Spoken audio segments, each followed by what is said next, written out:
यह एक हॉरर कहानी है। रात का समय था। ट्रेन की खिड़की से बाहर अंधेरा गहराता जा रहा था। तेज हवा की सरसराहट के साथ बारिश की बूंदें खिड़की पर टपक रही थी। रोहन अपने डब्बे में अकेला बैठा था, सोचते हुए कि उसने इस ट्रेन में यात्रा क्यों चुनी। तो दोस्तों, यह एक पुरानी धीमी ट्रेन थी जिसे वर्षों से बहुत कम इस्तेमाल किया जा रहा था। लोग इसे भूतिया ट्रेन के नाम से जानते थे, पर रोहन इन बातों पर कभी विश्वास नहीं करता था। पर उसे ट्रेन के डब्बे में कुछ अजीब सा महसूस हो रहा था। हर कोने में धूल की परत, टूटी हुई सीटें और खिड़कियां, जैसे कई सालों से इसका कोई रखरखाव नहीं हुआ हो। ट्रेन की छत पर लगे बल्ब धीमी रोशनी में टिमटिमा रहे थे और जैसे किसी भी पल बंद हो जाएंगे। रोहन की घड़ी में रात के 2 बज रहे थे। यह वही समय था जिसके बारे में लोगों ने कहा था कि इस ट्रेन में अजीब घटनाएं होती है। ट्रेन अचानक झटके के साथ रुकी। रोहन खिड़की से बाहर झांकने लगा, लेकिन वहां घना जंगल था और गहरी खामोशी थी। स्टेशन का कोई नाम नहीं दिखा। घने धुंध के बीच एक धुंधली सी आकृति चलती हुई दिखी। रोहन ने ध्यान से देखा। वह एक लड़की थी, सफेद साड़ी पहने, बाल बिखरे हुए, और वो धीरे धीरे ट्रेन की ओर बढ़ रही थी। रोहन को लगा कि शायद वह कोई यात्री है, लेकिन जैसे ही वो महिला, वो लड़की करीब आई, उसकी चाल में कुछ अजीब सा था। उसके पैर जमीन से कुछ इंच ऊपर थे। वह हवा में तैर रही थी। रोहन का दिल जोर जोर से धड़कने लगा। उसने खिड़की के शीशे पर हाथ रखा और देखा कि वह महिला अब सीधा उसकी खिड़की के पास आ चुकी थी। उसकी आंखें पूरी तरह से सफेद थी। उसके होठों पर एक अजीब सी मुस्कान थी। कौन हो तुम?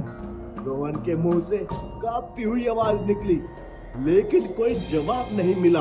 तभी ट्रेन ने फिर से हल्का झटका खाया और ट्रेन चलने लगी। महिला अचानक से गायब हो गई, जैसे वह वहां कभी थी ही नहीं।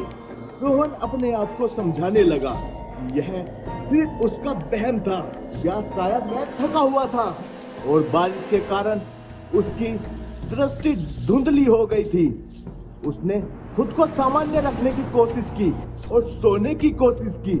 अचानक ट्रेन के अंदर से एक अजीब सी खटपट की आवाज आई, जैसे कोई भारी चीज ट्रेन की छत पर खिसक रही हो। रोहन चौंक उठा और वो दरवाजे की ओर देखने लगा। तभी दरवाजा धीरे धीरे खुद ब खुद खुल गया और रोहन की रीढ़ की हड्डी में सीरन सी दौड़ गई। दरवाजे पर वही महिला खड़ी हुई थी, लेकिन इस बार उसके साथ कुछ और भी था। उसकी सफेद आंखों में खून उतर आया था और उसकी मुस्कान अब और ज्यादा विकृत हो चुकी थी। अचानक रोहन ने देखा कि उसके पीछे और भी लोग खड़े थे। सभी सफेद कपड़े पहने और बिना हरकत के खड़े हुए थे। उनका चेहरा धुंधला था, लेकिन उनकी आंखों से भयानक नफरत और दर्द झलक रहा था। रोहन ने तेजी से उठकर ट्रेन का दरवाजा बंद करने की कोशिश की, लेकिन दरवाजा मानो किसी अदृश्य शक्ति से जकड़ा हुआ था। डर के मारे उसका शरीर कांपने लगा। तभी एक घुटी हुई आवाज आई, ये ट्रेन अब तुम्हारी भी आखिरी यात्रा है। और वह आवाज सीधे उसके कानों में गूंजने लगी, जैसे कोई उसके दिमाग में बोल रहा हो। रोहन के हाथ पैर ठंडे पड़ गए और वह समझ नहीं पा रहा था कि अब क्या करे। तभी एक जोरदार झटका लगा और ट्रेन के सारे दरवाजे खुद ब खुद खुल गए।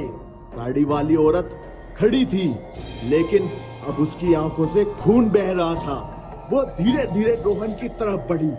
रोहन की सांसें तेज हो गई। उसने खुद को बचाने की कोशिश की, लेकिन उसके पैर मानो जम गए थे। तभी ट्रेन की रोशनी अचानक बुझ गई और सब कुछ अंधेरे में डूब गया। रोहन चीखने की कोशिश कर रहा था, लेकिन उसकी आवाज बाहर नहीं निकल रही थी और वो लड़की अब उसके एकदम पास आ चुकी थी। उसका चेहरा एकदम से डरावना हो गया था, जैसे किसी मरे हुए आदमी का चेहरा हो। अचानक ट्रेन फिर से तेजी से चलने लगी और रोहन ने महसूस किया कि वह अब अपनी जगह से हिल नहीं सकता। और वो लड़की धीरे धीरे उसके चेहरे के पास आई और उसने ठंडी सांसें उसके चेहरे पर छोड़ी। रोहन के होश उड़ गए। जब रोहन की आंखें खुली तो वो ट्रेन के उसी डब्बे में अकेला पड़ा था और चारों तरफ सन्नाटा था और ट्रेन किसी स्टेशन पर खड़ी थी, पर यह स्टेशन वैसा नहीं था जैसा आमतौर पर होता है।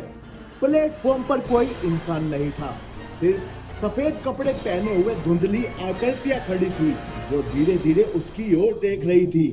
रोहन को एहसास हुआ कि ये ट्रेन एक आम ट्रेन नहीं है और ये ट्रेन ऐसे व्यक्तियों को लेकर चलती है या ऐसे यात्रियों को लेकर चलती है जो कभी वापस नहीं लौटते। और अब रोहन भी उसी भूतिया ट्रेन का हिस्सा बन चुका था, यानी दोस्तों उसकी जान जा चुकी थी। तो मेरे प्यारे मित्रों, कैसी लगी आपको ये स्टोरी?